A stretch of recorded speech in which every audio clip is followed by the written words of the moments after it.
In this video, I will give you an overview of the 3 power options for the QUESTemp heat stress monitor.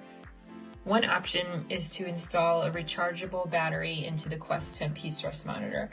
So first, to do this, you need to remove the 5 screws from the black base at the bottom of the unit, which I've already done. Then the base will pull off. Next, I install the rechargeable battery into the bottom of the unit. So it slides into place. And then I have to take the white connector and connect it into place on the board.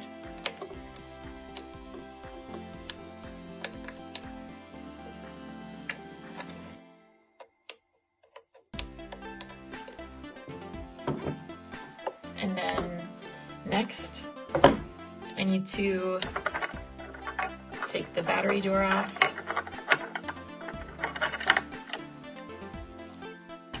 Previously, I was using the 9-volt battery to power the unit, but now I want it to be powered through the rechargeable battery. So now I need to move the switch from the up position to the down position. That's really important to do for this to work properly. So if you are using the 9-volt battery for power, make sure it's in the up position. You'll see the text 9V. And then if you are using line power through the AC adapter, or if you're using the rechargeable battery, you need to place the switch into the down position. So if you're wanting to use line power through the AC adapter, that would plug into this spot right here.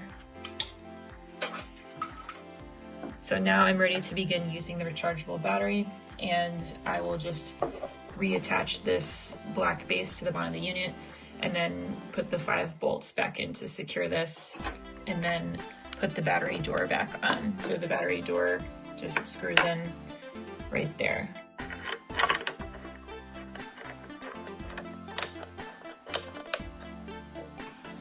So once this is attached, the unit is ready to run off of the rechargeable battery. So I'm not going to reattach the base right now, but I will show you that the unit now works from the rechargeable battery. So the unit turned on, so now we know that the installation of the rechargeable battery was successful.